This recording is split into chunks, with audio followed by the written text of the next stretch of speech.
Here are 10 highly anticipated WWE matches that failed terribly. Number 10, The Undertaker vs. Goldberg. Undertaker squaring off against his one-time rival over in WCW, now in WWE, was something that Monday Night Wars fans were really waiting for. When WWE finally booked the match between these two Hall of Famers in 2019 at the Super Showdown in Saudi Arabia, fans couldn't contain their excitement. Both Goldberg and the Dead Man were in their 50s, and it showed, though, in the match that something just wasn't there. First off, Goldberg busted his head on a ring post, which caused him to bleed and maybe even suffer a concussion. This led to several poorly delivered maneuvers in the match, one that nearly dropped The Undertaker on his head with a botched jackhammer. That could have been a really dangerous situation. Fortunately, there was no serious injuries, but still, this was not what anyone wanted. Number 9, The Brothers of Destruction vs. D-Generation X. Crown Jewel 2018 had this match that feels like a dream for any Attitude Era fan. Except once the bell rang and we saw Shawn Michaels come out of retirement for this special occasion, it was anything but special. There was just a bunch of mistakes in the match that really tumbled and created a domino effect. Triple H got injured, Kane lost his mask, and Michaels at 53 was probably the best performer in the match. This should have been enough to let fans say, hey, maybe this isn't what we wanted. Number 8, Hulk Hogan vs. Shawn Michaels. This may be the most debatable entry on the list, which saw Hulk Hogan face Shawn Michaels, a dream match at 2005 SummerSlam. One would expect a high-caliber match from two legends. However, that was not the case. The match kind of turned into Michaels overselling everything that Hulk Hogan gave him and making Hogan kind of look somewhat foolish. In the end, Hogan won, and HBK even shook his hands afterwards. Why did Shawn act like that during the match? According to backstage reports throughout the years, Hogan wanted Michaels to turn heel, as he did not like the idea of a match between the two good guys, even though Hogan was already the babyface and Michaels was playing kind of a tweener heel. Michaels complied, but when it came to the match, he oversold the moves, as he was furious with Hogan changing the plans for an eventual follow-up match. A match we never got. Number 7, Goldberg vs. Brock Lesnar. When WWE announced a clash of titans between Brock Lesnar and Goldberg at WrestleMania 20 at Madison Square Garden, fans across the world fell into a frenzy. However, all the excitement of the match vanished when it was revealed both Lesnar and Goldberg would be leaving WWE after WrestleMania, and the smart crowd in New York City turned on the match. Although the inclusion of special guest referee Stone Cold Steve Austin added something, it didn't stop the crowd from turning on this entire thing.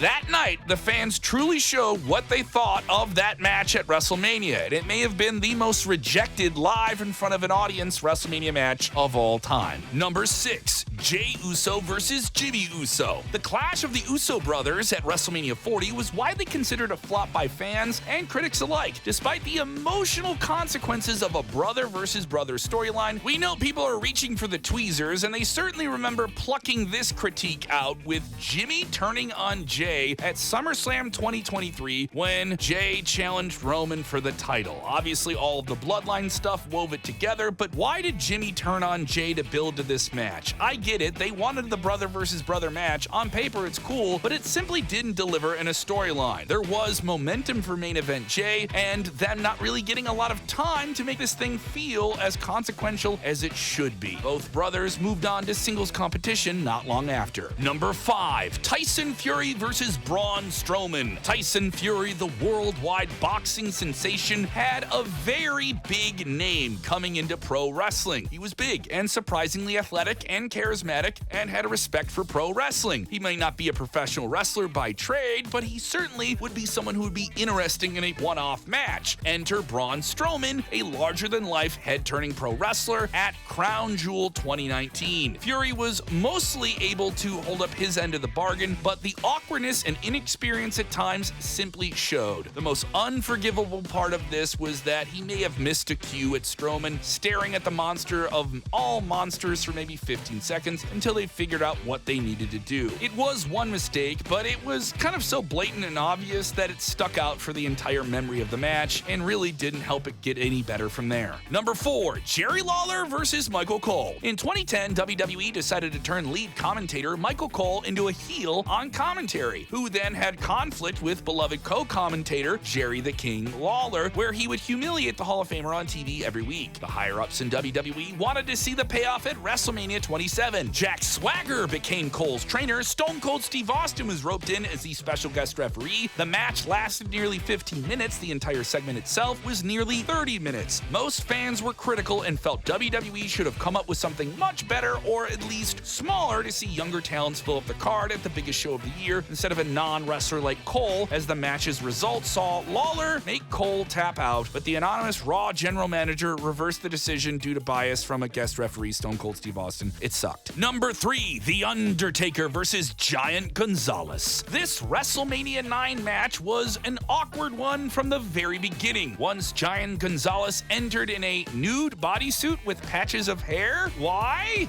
What? It looked like something out of Attack on the Titans cosplay. The match was never meant to be a technical masterpiece. Gonzalez was large, but mostly awkward in nearly every way possible. Still, between the two, the Phenom was by far the more technical wrestler and had to carry the load. That's why the bout suffered from a lack of chemistry, with Gonzalez struggling to keep up with the pace and execution. The result was a lumbering match that ended abruptly when Gonzalez smothered The Undertaker's mouth with chloroform dipped in a rag and was disqualified. The match was deemed anticlimactic and didn't satisfy anybody. Number 2, Randy Orton versus The Fiend Bray Wyatt. After months of a rivalry in the pandemic era, which involved bizarre supernatural elements, Randy Orton and The Fiend's feud culminated at WrestleMania 37. Keep in mind that this match saw Orton facing Bray Wyatt as The Fiend. Their previous encounter at WrestleMania 33 saw the Viper versus just Bray Wyatt. So this time around, WWE was hoping that The Fiend would pick up revenge, especially consider that WWE had handed out losses to him in 2020. Unfortunately, this was not to be. Orton picked up the win, but the way he did it was criticized by fans, with Alexa Bliss, his twisted minion, aligning against The Fiend, appearing suddenly out of a giant musical box, distracting him, and the former Universal Champion was laid out with just one RKO to pick up the win. Following the loss, several personalities like Daniel Cormier, John Cena Sr., Eric Rowan, and Mark Madden criticized WWE for booking against The Fiend yet again. Number 1, Roman Reigns versus The Undertaker. Before Roman Reigns reinvented himself as the tribal chief, he was still a divisive figure and was the next big babyface after John Cena, but still didn't captivate everyone. Unfortunately, the WWE fanbase reacted negatively when WWE's intentions were put to the tilt when they wanted to see him go against a beloved generational figure in The Undertaker at WrestleMania 33. Even fans could sense a mile away that Roman was going to go over in this match and win the way he did. While the match had some good moments, many fans were let down due to The Undertaker's maybe physical limitations at the time and the fact that Reigns wasn't the popular choice to defeat him. Beating The Undertaker at WrestleMania is a special thing, especially when Brock Lesnar had already done it years earlier, breaking the streak. It felt unnecessary to elevate Reigns this way at the expense of The Undertaker.